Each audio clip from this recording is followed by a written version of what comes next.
Hey everybody, my name is Jesse Collins, and I want to tell you all about my show, the Gentleman's Wrestling Podcast, here on the Voices of Wrestling Podcast Network.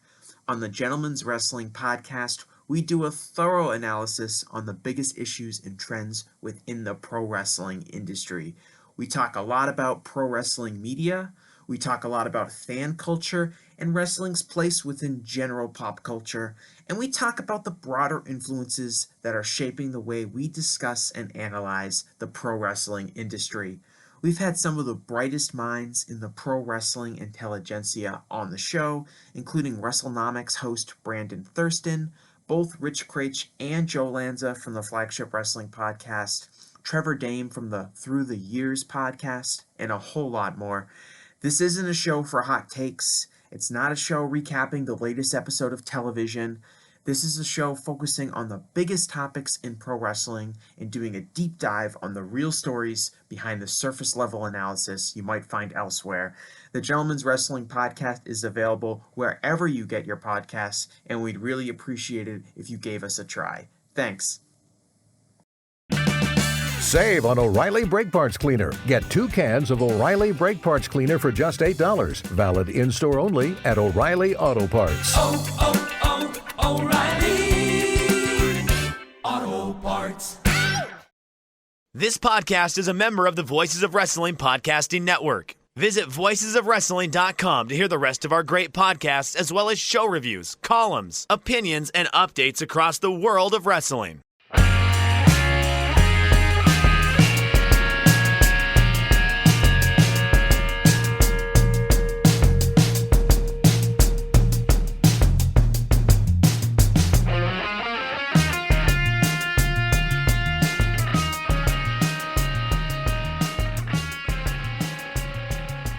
Hey kids, do you like professional wrestling? Well, we like professional wrestling too. This week, John Cena announces his retirement tour.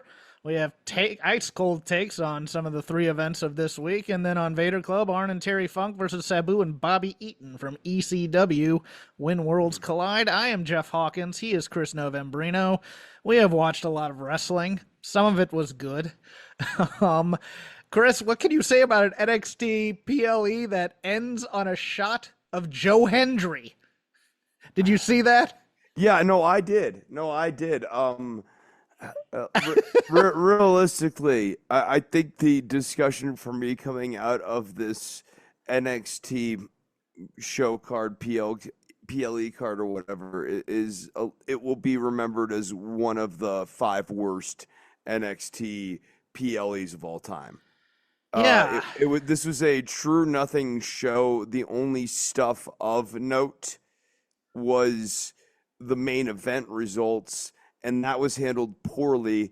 And to act like we don't know who the hell Joe Hendry is when we saw Joe Hendry already, and everybody already know it. The Joe Hendry at the end of the show thing is the thing you do if you've never seen Joe Hendry before. But we've seen him on the show. They opened up a battle royal with him that he lost. I think my note coming out of this weekend is the women had a great weekend.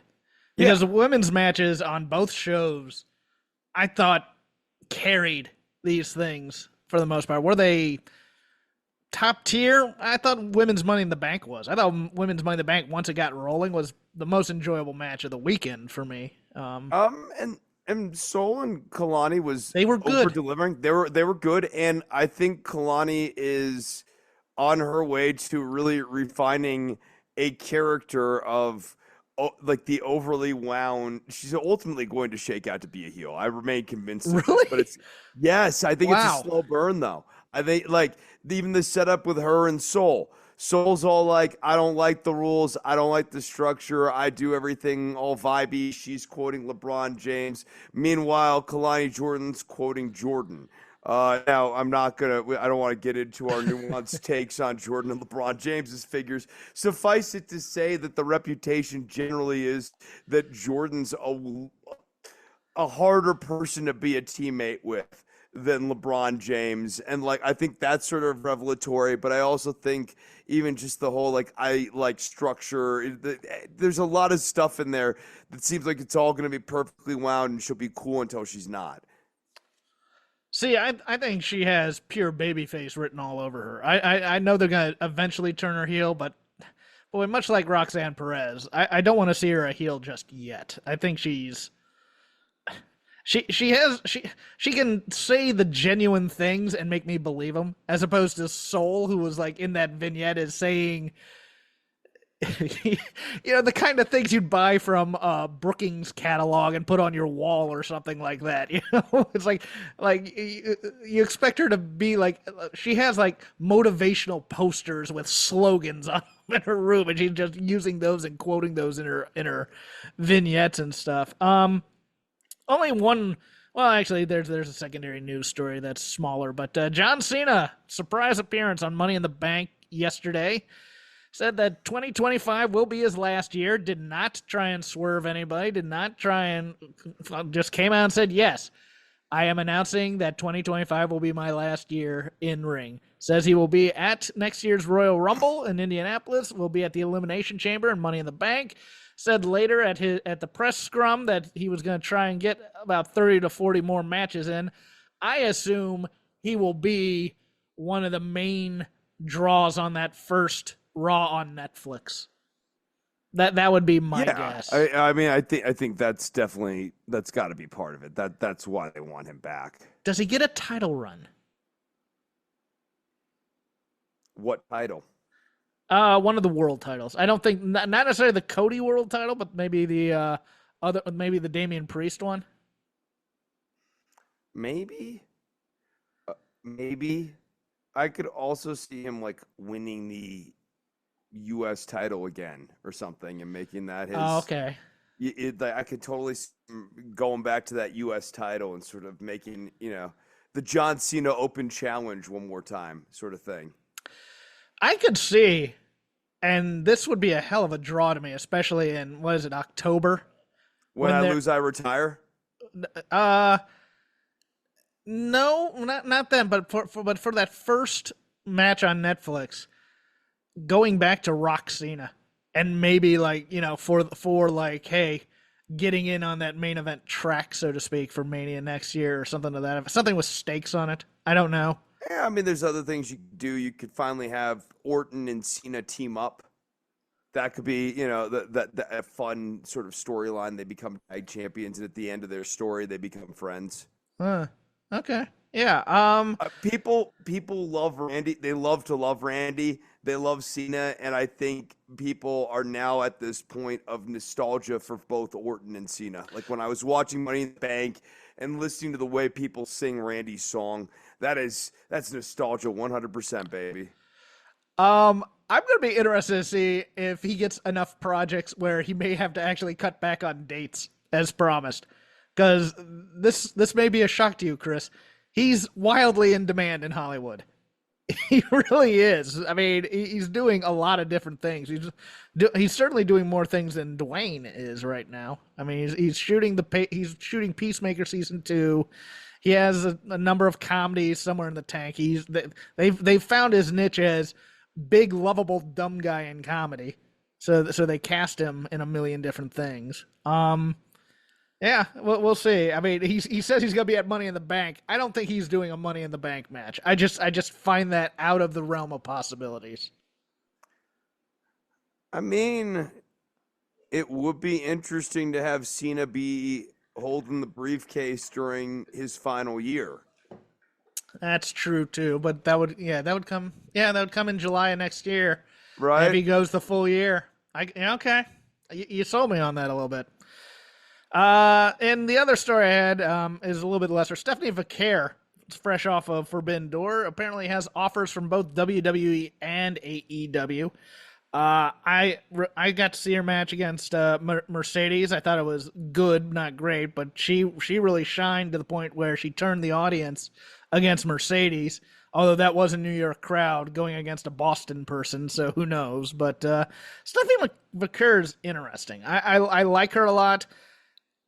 I think she's light on English, which is going to be a problem in either company. Is AEW at the point now where they have to overmatch whatever WWE is offering? I would guess so, but I would guess it also depends on whether or not Vakir wants to work CMLL still.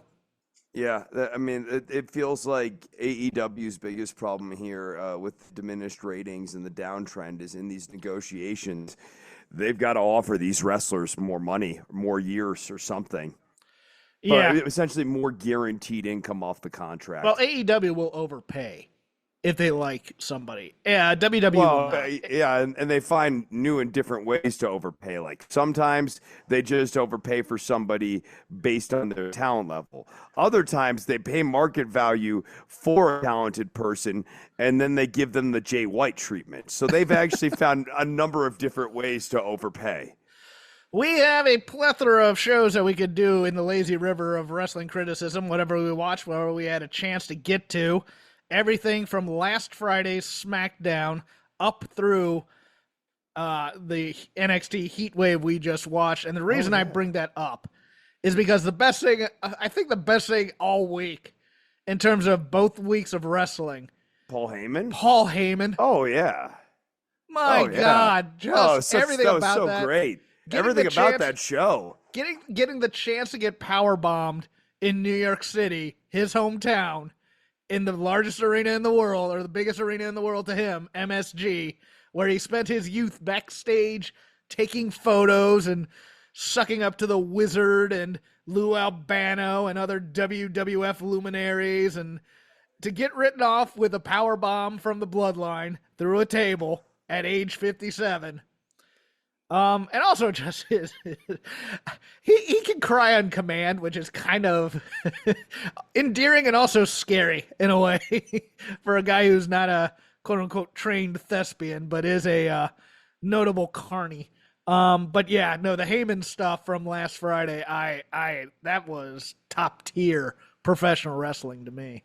Oh God, he was just fantastic, and he is the saving grace in what is otherwise a kind of increasingly weak faction with Solo Sikoa and the Samoan knockoff machines.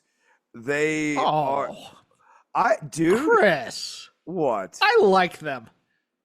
I like do. them. I like them as a new gen bloodline, where it's like the older guys have gone away, and now this generation is a much scarier, more brutal version. I don't. But I like Jacob Fatu a lot. I don't believe that they're more scary. I am not.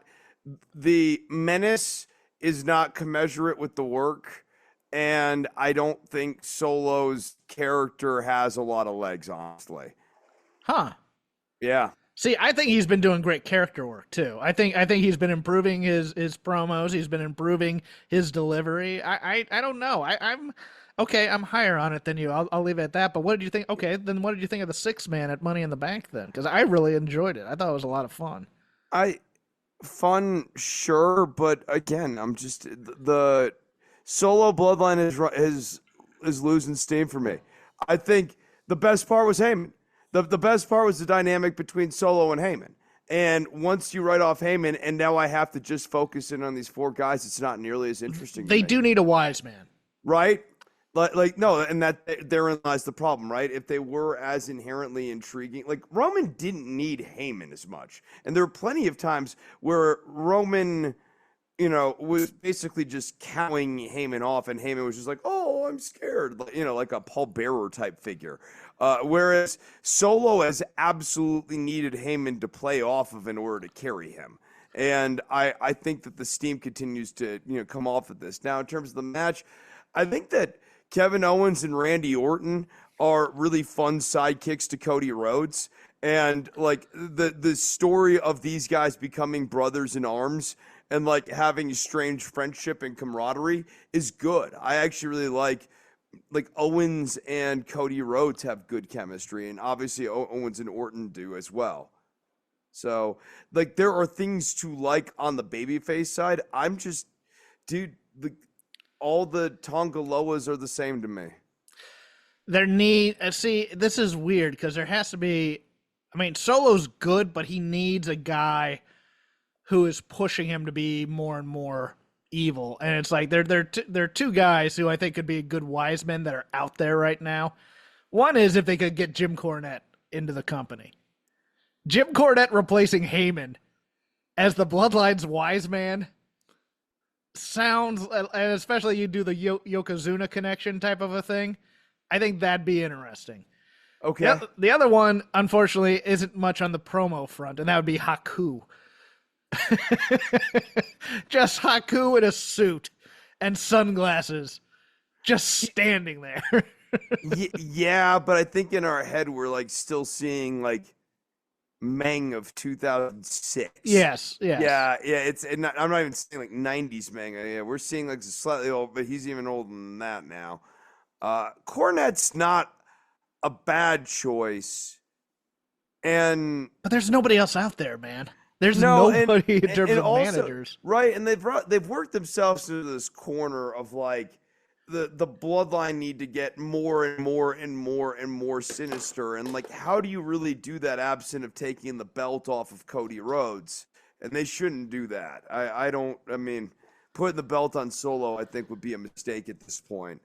And if anything, I think this company needs to look at the NXT lessons this week, with Trick Williams in particular, and go like, we need to stop belting people too soon. Well, we need to stop doing clever stuff. Yes. Like the ending of that 4-way. Not Boy. to steal any thunder of yours if you wanted to go directly into it first, but No, let's get right into that takeover show, because it was really, the entire show was built up to this main event because we're doing a title change.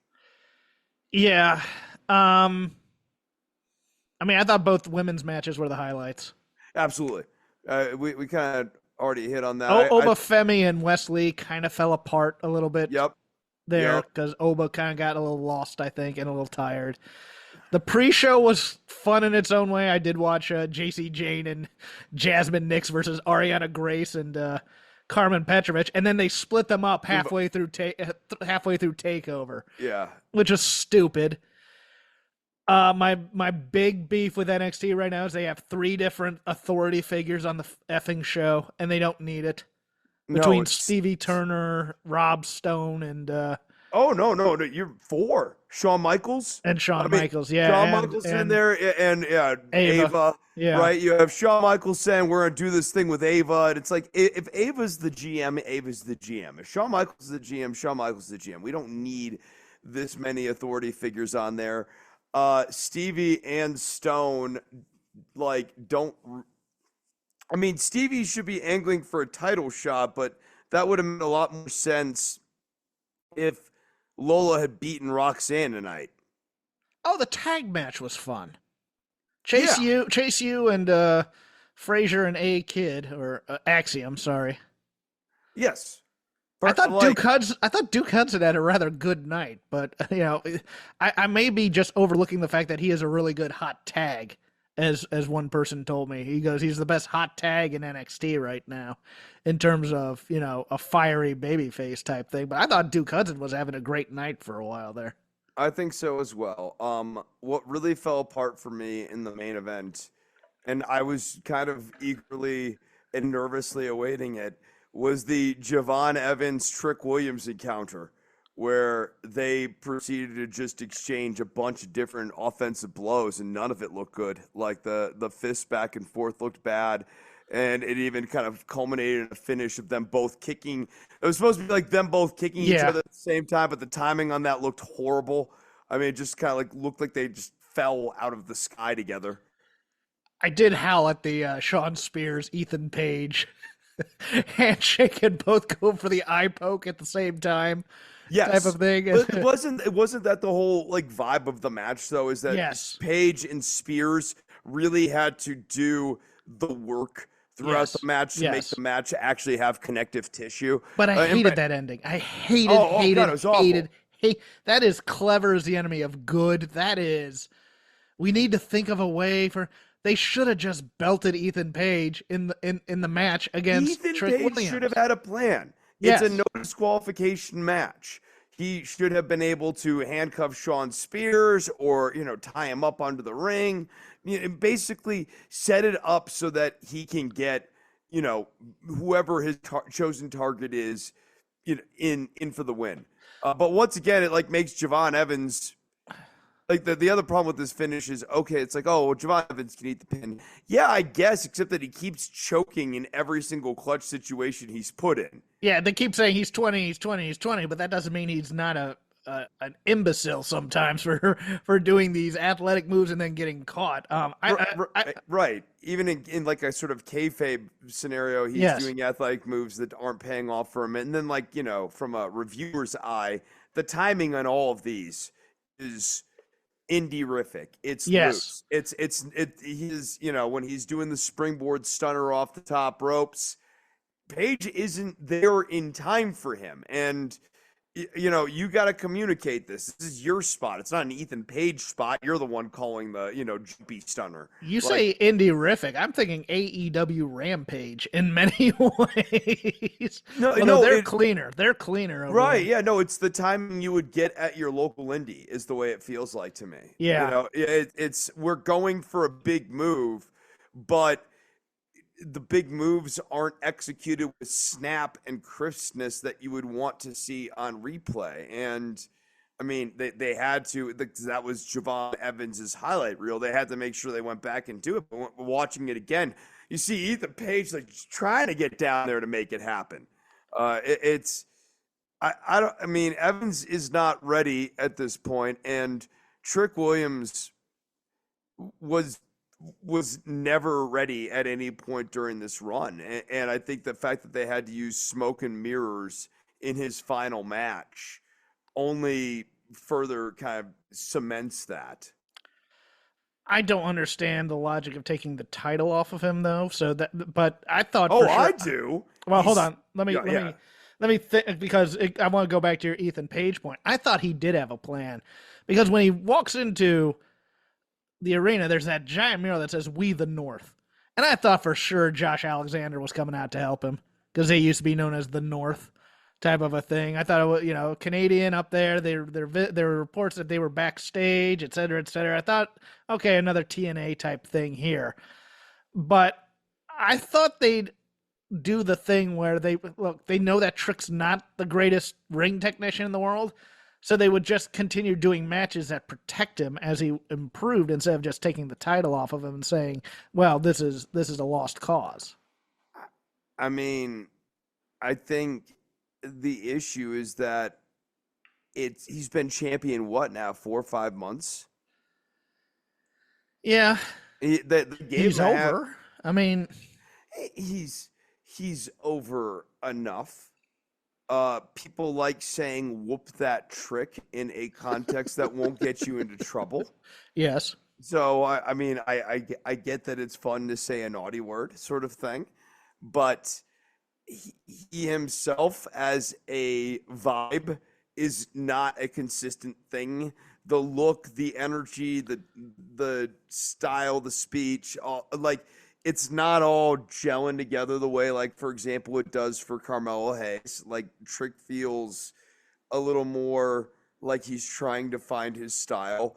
And then that extends only further into the ring, where his offense continues to be a mishmash of stuff. A mishmash of stuff generally glued together with crappy-looking kicks. And I don't know who told him that he needs to have a kick-based offense, but they need to go to timeout and not leave until they've thought about what they've done, because it does not work for him. The bicycle kick that he did during this match. The man can't get up over his hip. And like the little spinny kicks when he went for the Booker T kick, and Booker's like, I know, I recognize that. I'm like, yes, I barely recognize that. It's like a child drawing the Mona Lisa. Like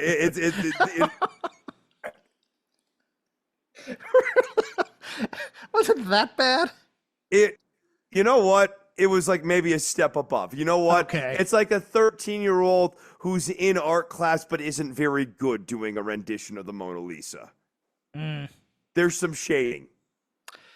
Your turn, sir. Where do you want to go? Money in the Bank. I mean, boy, I guess we can finish off with the Joe Hendry reveal, just because I do think it's worth noting. I hated the Joe Hendry reveal. Why show this man on television at all prior to just tacking him on to the end of this pay-per-view. Because Right. I guess he's the new big debut, except that we saw him and he lost in a title contendership battle royal for the main event that we just watched. He's not even under contract with the company. He's a TNA guy. It is a baffling thing to do. I'm watching that and going, I mean, okay, it's closed with Ethan Page, and then all of a sudden you see Joe Hendry looking. I was like, what? No, I don't need that tease. I'm not looking forward to that. I don't care about. Joe Hendry is not a championship level wrestler for even TNA. I know, and let us focus in on all ego Ethan Page as champion. I think here's the thing with Ethan Page. This launch is terrible, but he's going to get a couple of good matches in here. By the time he has his second good match, we'll forget about this ridiculous launch of his title reign, hopefully. Yes. It'll be a thing we reference, but his second good, because he looked great. He was the thing that kept this title match together, made it watchable, was Ethan Page's offense. All the power moves, all the stuff where he was driving the car, he was 100%. And Spears for his part was fine as well, but Page will settle in nicely as their champion. I guess now we should. He'll also cut some good promos. Yes. And I think that the right guy is champion. And, as compared to last show where that didn't happen, the right people winning for the health of the show, I think is always more important than even necessarily how you get there, though obviously that matters as well. Okay. And now you wanted to go to... I guess we'll do Money in the Bank, shall we? A fun show, not the cleanest show at times. And I actually, the worst match for me was the first one. I didn't like the men's Money in the Bank all that much. I thought it was good. I didn't think it was anything spectacular, but I did enjoy Drew's story throughout the show. I did like that, but like you were talking about Carmelo Hayes, being one up on Javon, he's just nothing on this main roster right now. I thought Andrade was okay, but they didn't give him a lot. I mean, Chad Gable really carried this match to me. Yeah, I agree on that too. He is not going to be Chad Gable for that much longer, probably. I'm thankful they didn't do anything with the Wyatt Six. And Chad during this match. That was my fear. When he's climbing up the ladder and he's all alone, I thought the lights were gonna go out. And then smoke would come up, and then spooky crap. At least they didn't do that, but yeah. So Drew McIntyre starts off winning the briefcase. I liked Sami Zayn versus Braun Breaker. Boy, I thought that was a really entertaining match. The only lowlight of the match was just they didn't have the most clever of finishes, and I don't think running into a toe kick off of the spear really does the oomph thing that you need for a finish like that. He needed something else other than the hell of a kick. Right. I'm not saying the top rope brain buster, you pull that out here because you're pulling that out for special occasions. But Sammy should have went for a moonsault. Like he does the haluva kick and finishes off of the moonsault. Or he does the hell of a kick and then he actually hits the Falcon Arrow and pins, or the Blue Falcon Bomb, or whatever it is that everybody always kicks out at 2 with him on. Oh, yeah. But I'm with you. Braun was really good in this match. I thought just being his dad. The dynamic between them was so fun. Sami Zayn slowly turning more and more into Mick Foley, and I love it. Yes. And that's a good call. And this match is like Sami Zayn, the veteran babyface who has much more seasoning and understands things better than Braun Breaker. Braun Breaker's still doing the heel thing, but there's a youth versus age thing that's also playing out here, where Breaker, as the heel, only really knows how to get the upper hand or regain the energy through power moves. And then afterwards, after he hits a power move, he's kind of vamping. There's like a difference between the veteran, slow, methodical heel where I know I'm going for the knee and I'm just slowly picking him apart and I'm taking my time. And Breaker's thing where he'd do a big move and then all of a sudden he's kind of like, all right, Where are we going next with this? Where is this offense going next? And Zayn, always knowing like some of the veteran tricks, knowing his way around the ring and using that against Breaker. I thought the dynamic on this was very, very, very good. I'm ready for another chapter of this. Loved Breaker's reaction at the end of the match. I think his facials are really good. Yeah. Breaker's eyes are very, very expressive, where they manage to sell anger, frustration, and shame all concurrently. He's a much better actor than either of his namesake in terms of his father or his uncle. Oh God, yeah. They are much better gym class bully type wrestlers, but Braun has a lot more charisma than either of those two, I think. Yeah, he's got more charisma and he's more complex. Yes. And I think that's ultimately going to hold him in good stead as well. That like he's just a more complex wrestler while still basically having all the same aspects of not quite the same size as Scott, obviously, but the same athleticism, like level of athleticism, just packaged differently. Where do you stand? Did Damian Priest forget to kick out, or did they not hit the music at 2 at the appropriate time? I was wondering if he bonked his head when I went and that's actually a good call, possibly. When I went and rewatched it, I mean, he wasn't even effing close. He seemed really out of it, and then he rolls, and he really seems out of sorts when he's rolling away when McIntyre comes out. And McIntyre doesn't even go to Priest, goes on to Seth Rollins, which was a weird call too. So I think something was wrong with Priest. I'm wondering if during the sequence when Rollins went to do the knee to the head, because they did like the Falcon, so it's like a Seth Rollins superplex into the Falcon Arrow, right? And reverse 1 is knee to the head, reverse 2 is knee to the head, finish the sequence. I'm wondering if Seth Rollins beamed Damian Priest with his knee, and then Priest just kind of like had his bell rung a little bit when he came down on that Falcon Arrow. And if he did, I'm positive that he's wearing a brace underneath his tights. So it might have been a metal brace that donked him. Ah, that could be it. That could be it. No, I hadn't heard that brought up, but I mean, because I watched it, rewatched it. Don't think. I mean, Rollins, his reaction is authentic, and you can even see in his eyes a searching for, okay, what the hell do I do now? Because the Vince rule here is you call it like a shoot. Call it like a shoot, yeah. So Rollins would have came up with that, and instinctually would be thinking that this ref is going to count this as 3, and we're just going to figure this out on Monday. Instead, and this is why I think Vince's rule on this is probably right too.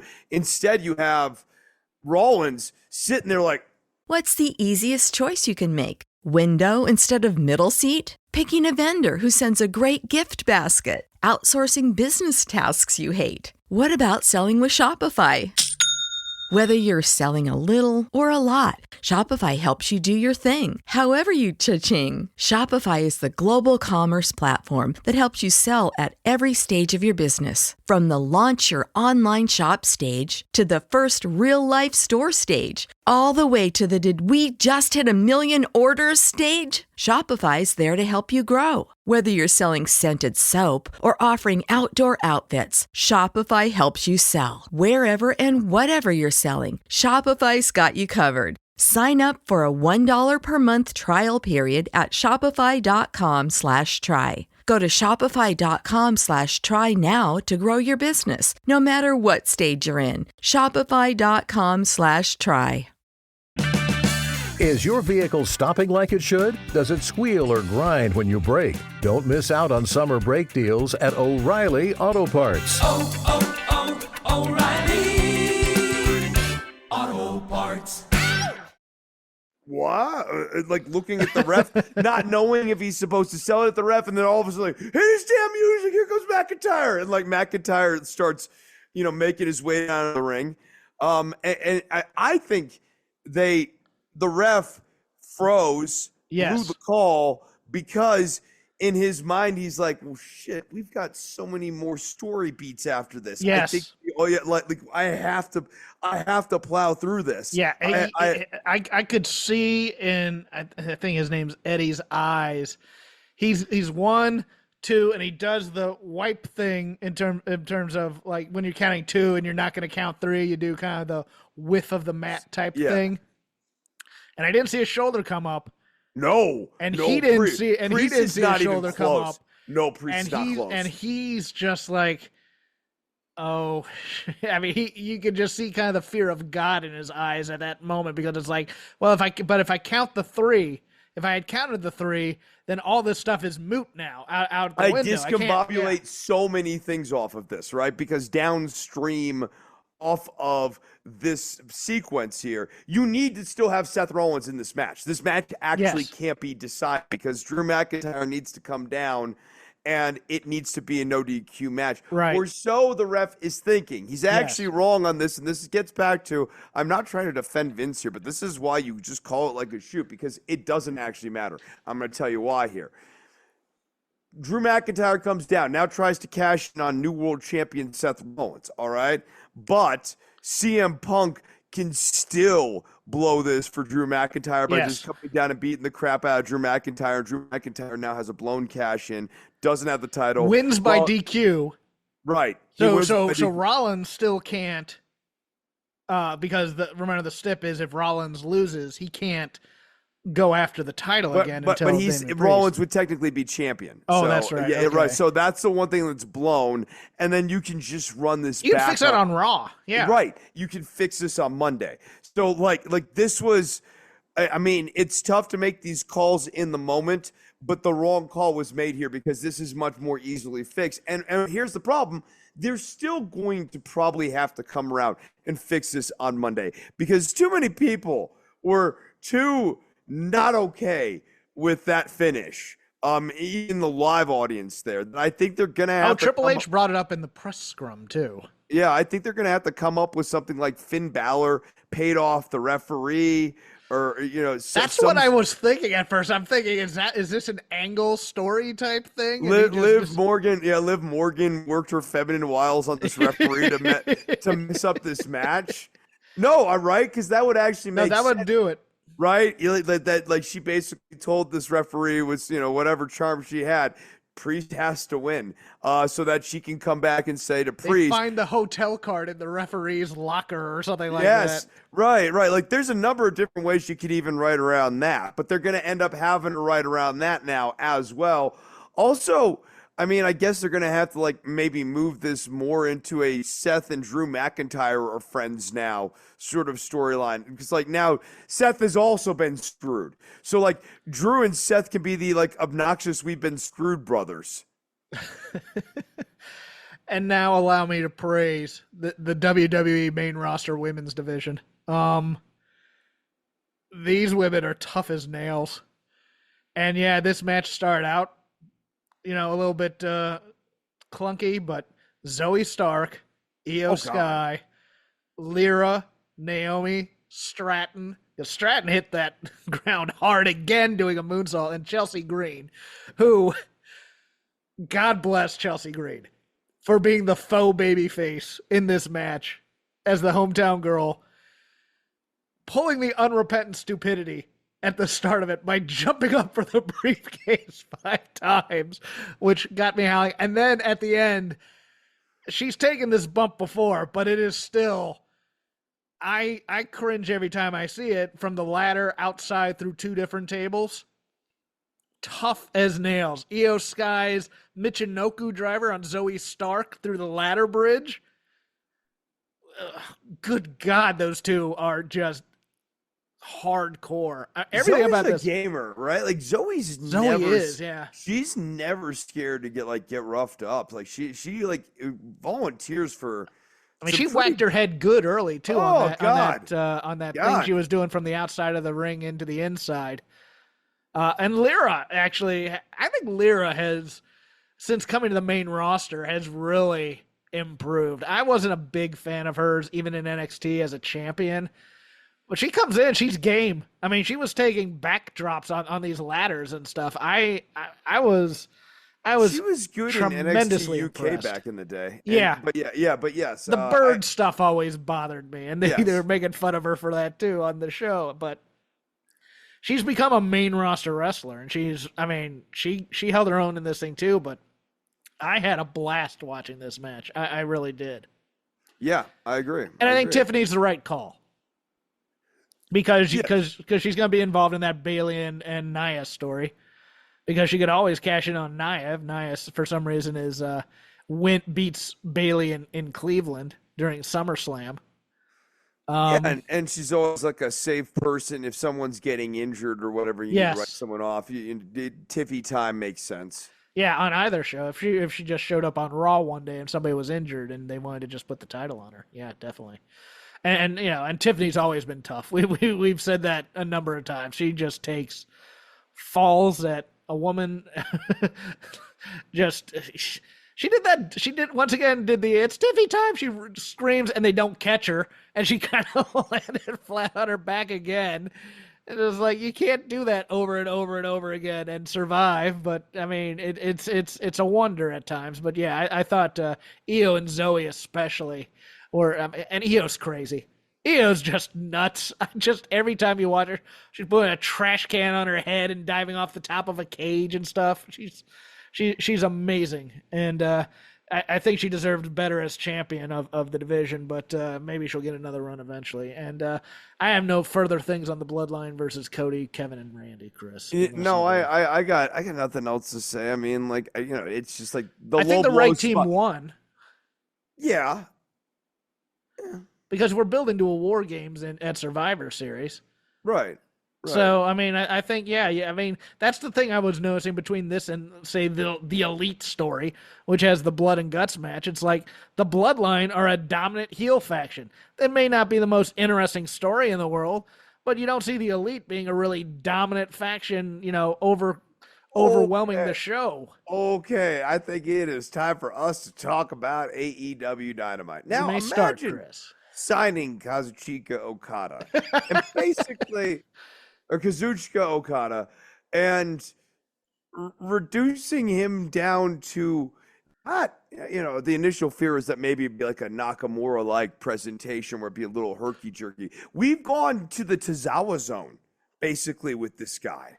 Like, he's Tozawa with a belt. It's like fart jokes and ha-ha-has. It's the same with Shibata. These are WWE Vince-style characterizations of Japanese wrestlers that I would equate more with mid to late era Vinceisms than the supposedly more enlightened people who are managing AEW. The people who are AEW tribalists who are trashing Nakamura for just taking the paycheck and wanting to surf owe Nakamura an apology. Because Nakamura, at least, tried at a few different instances. I mean, that Forbidden Door show. I mean, Okada wasn't doing anything. Naito. Yeah, this is no Kata. This is low Kata is what we're getting here. I mean, Naito was just there cashing in a check because that Moxley match was terrible. You kind of had half-assed Tanahashi doing his thing with the Acclaimed. There was somebody else I was trying to think of. I couldn't at the time, but I mean, it's just, yeah. I don't know. I mean, I still think. Look, I'm all about getting paid for doing less work. I'm cool about that.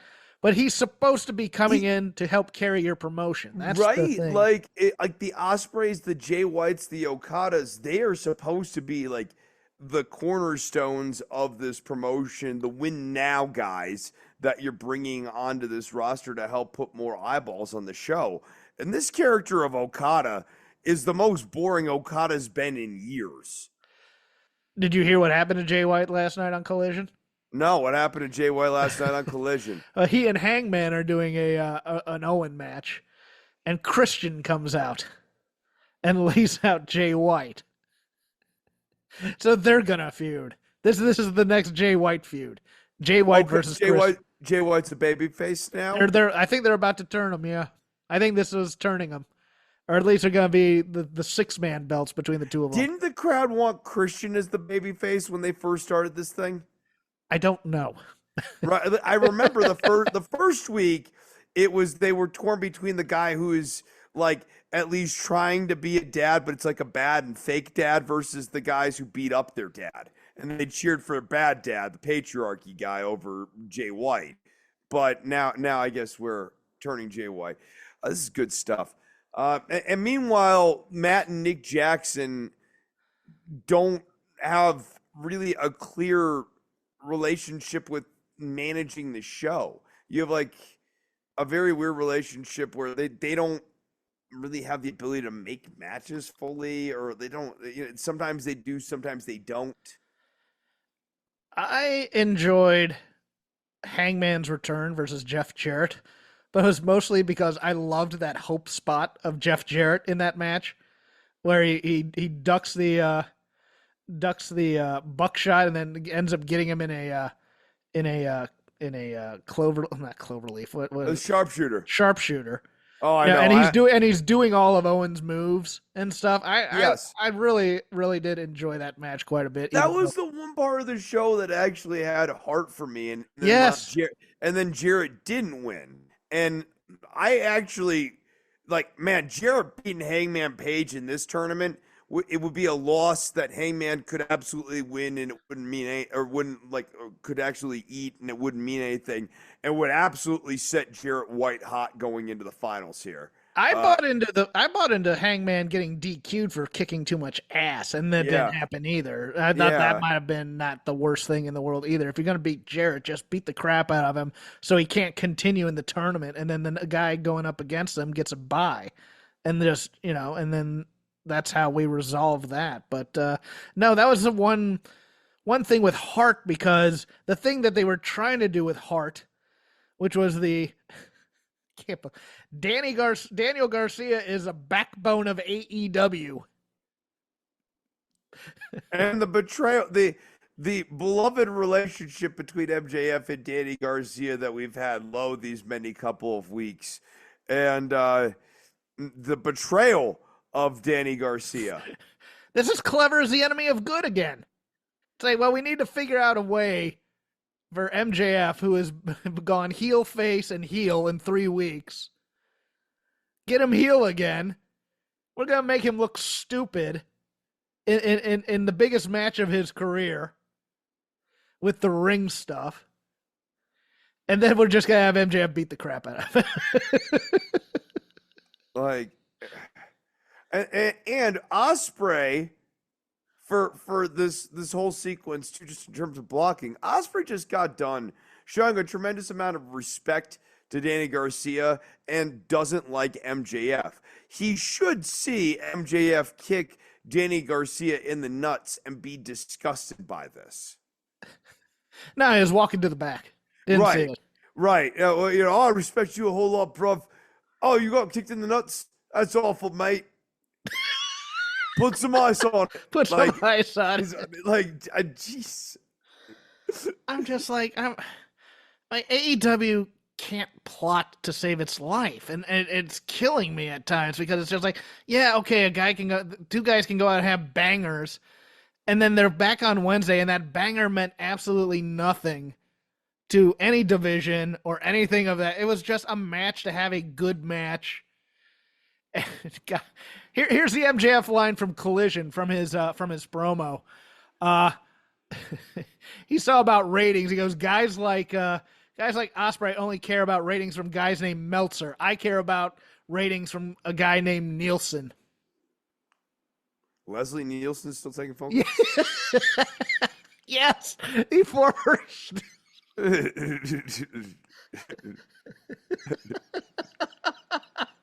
Nice beaver. Thanks, I just had it stuffed. No, Leslie Nielsen's no longer taking calls. But yeah, then we'll see how you do on the ratings, but I don't know how big showing yourself week after week, turning face, turning heel, turning face, turning heel, and I mean, essentially just going like, you just enjoy the ride, everybody, don't you? Not really, dude. Like, if we're gonna cheer you, we're gonna cheer you. If we're gonna hate you, we need to hate you. But I don't want to like, I don't find he's our scumbag to be a particularly useful shield when you're flipping back and forth like this. And but on the same show also, we finally break off Ospreay away from Don Callis. Right. By telling a story they didn't tell on Forbidden Door. On Forbidden Door in that match against Swerve, which was good, but it was just an overbooked mess with like Don Callis coming down with the screwdriver and trying to get him to use it. And the story they've been telling is that Will Ospreay is afraid to use the Tiger Driver because he hurt somebody with it. Not in this match he wasn't. He was trying for the Tiger Driver. And then we go back to him and Don. It's like, I was afraid to use a Tiger. No, you weren't. They do this to us all the time. I mean, this is we've talked about this before, where they're telling us a story that they haven't been showing us. No, if anything, they've been telling the opposite story. And the story this time is that Don Callis was basically right, which is leading into this match. Will Ospreay was watching Swerve Strickland do ruthless stuff last week. He was like, oh. And then Don Callis is basically like, you're going to need to have a little bit more, testicular fortitude here going into this match if you're going to win the title against this guy who like wants to stalk your children and has a history of breaking into people's houses. And Will Ospreay's like, oh, I don't know, bro. I don't want to use the Tiger Driver. And then like the match goes on and Don Callis is like, you're not getting the job done. You need to go to another level here. And Will Ospreay's like, no, has no plan for what he's going to do other than use the Tiger Driver. Other than using the Tiger Driver, other than to use the Tiger Driver ultimately and not be able to use it successfully. And then the next night he's breaking off from Don Callis, basically going like, I don't want to be ruthless like that. And Don Callis, I mean, honestly, his case to Cal Fletcher is, that's because your friend's a loser. That's why I'm going after Roosh right now. I need you to understand this. This is why he lost. Like if anything, if they want to salvage this, you have Callis basically get into Fletcher's ear like, your buddy's a loser because he's like this. Yes.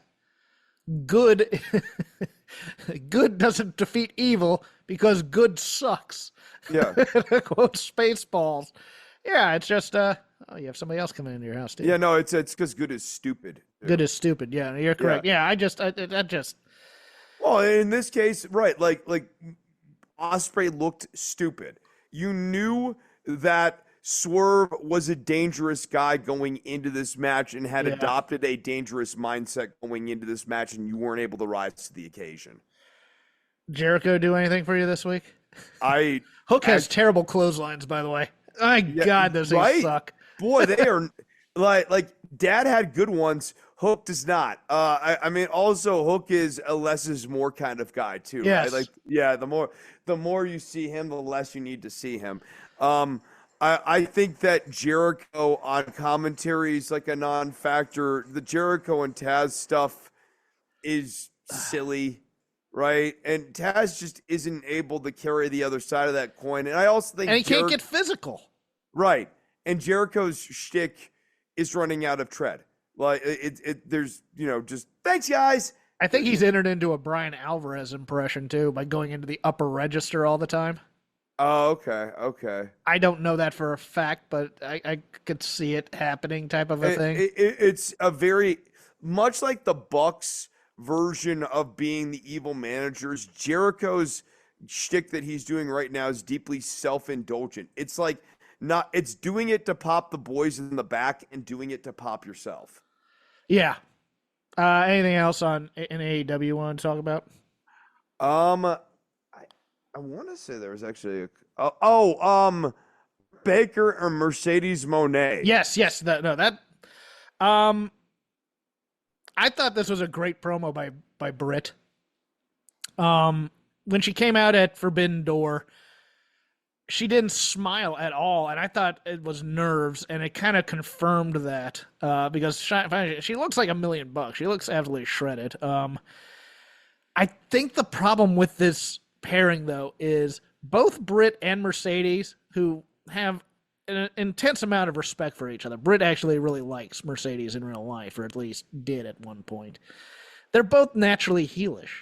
They both have that chip on that shoulder, that almost you don't think I'm the best, I'm going to show you type of chip on the shoulder that causes both of them to cut their opponents down all the time. Like Britt has that just instinct to sandbag somebody verbally all the time.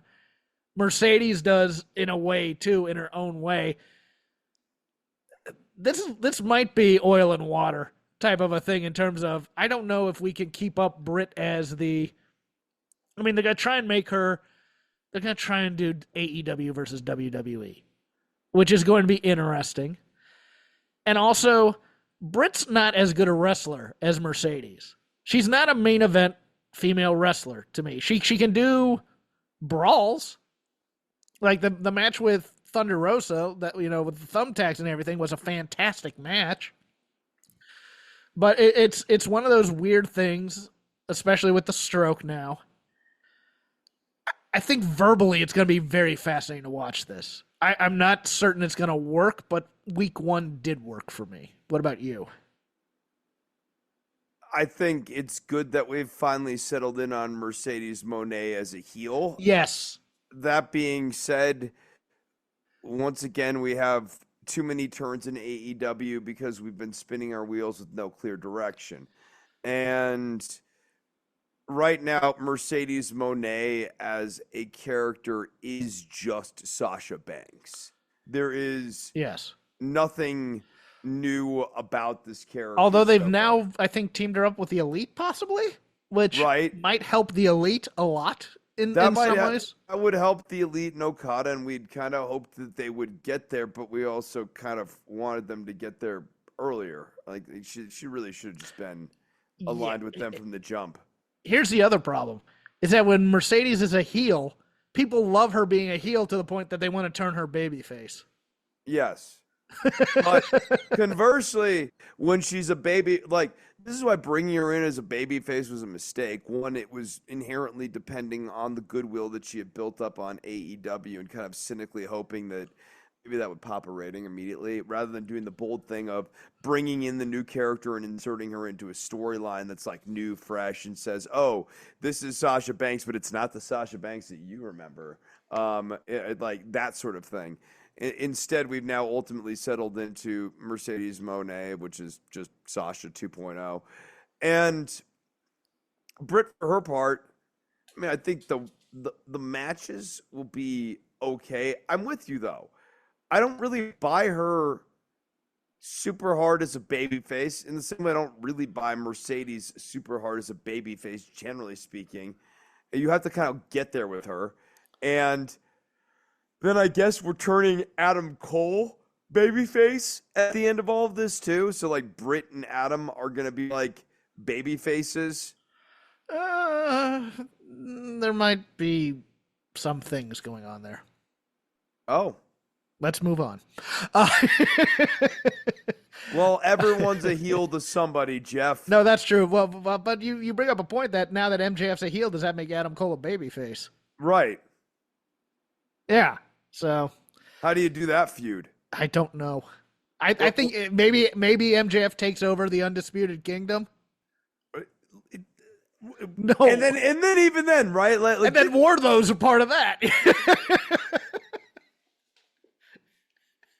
Yeah, it just makes no damn sense. I just hate the inconsistency of the writing on this show because it makes you feel dumb for paying attention. Yes, I am with you on that. It's weirdly at once wrestling for the people who are way too obsessed with wrestling, and then also wrestling that makes you feel very dumb for obsessing over the wrestling because like the latent stuff isn't there.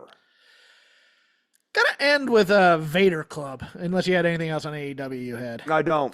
I'm gonna tell you this, Chris, because you're kind of interested in this time period. I am. 93 and 94 are years where if you follow the career of Arn Anderson and Bobby Eaton, it's fascinating.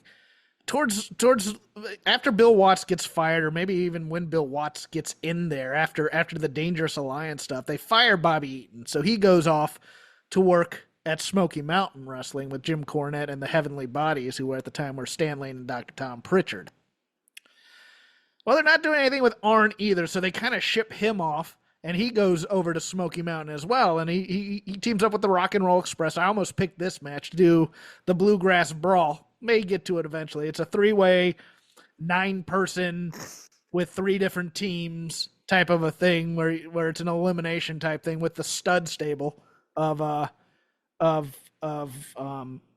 Robert Fuller, Jimmy Golden, who you know as Bunkhouse Buck, and Dutch Mantell. Okay, so then Eaton and Arn eventually are brought back into the fold. Not really doing a lot with them in there. Eaton teams with Chris Benoit, who they don't sign either. Arn is kind of doing the Horsemen are getting built back up again. There's another match I watched that I almost picked. It was it's Vader and Steve Austin versus Ric Flair and Arn Anderson on a WCW Saturday night main event type thing that they don't give a conclusion to. That's why I didn't pick it. But they're not really being used all that much. And so in the background, they're starting this WCW is planning this pay-per-view called When Worlds Collide. It was really the first introduction of luchadors to the American audience. It had Rey Mysterio and Psychosis was on it.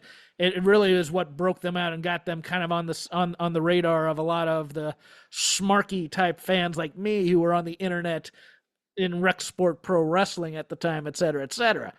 Well, I believe that Paul Heyman either had plans or something like that to use the term When Worlds Collide. I think that might be later. I might be misjudging that, but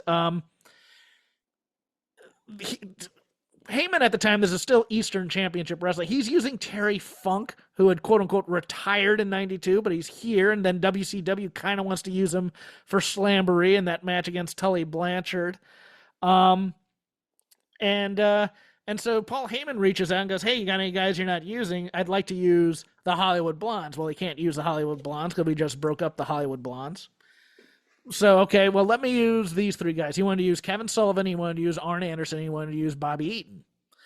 So we get this match, and this is on Peacock if you guys want to watch it. It's the main event of ECW When Worlds Collide. It's Terry Funk and Arn Anderson versus Sabu and Bobby Eaton. I'm watching the leading up to this where Bobby Eaton is the masked man.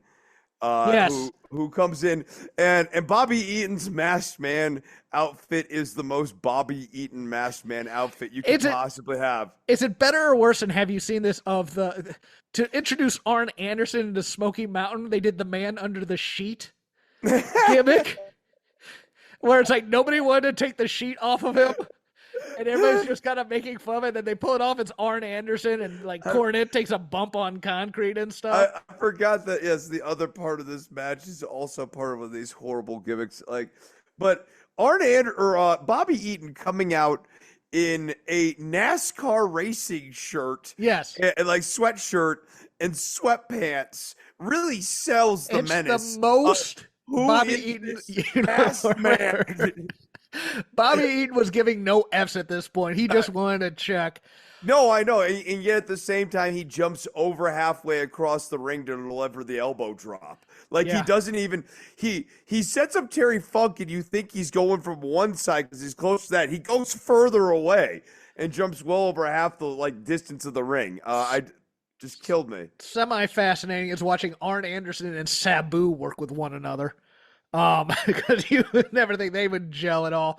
But also just the one spot that I absolutely adore in this match is Eaton does the it's not the knee, the leg drop, the guillotine leg drop. I want to call it the Alabama Jam, but I think the Alabama Jam is the knee drop, not the leg drop. Yeah, the Alabama Jam is the knee drop. Okay, but he does the guillotine leg drop, and Arn Anderson has the best sell of this thing. He does the thing where he kind of flips over and acts like Arn Anderson is so great at selling big moves and making guys look like $1 million.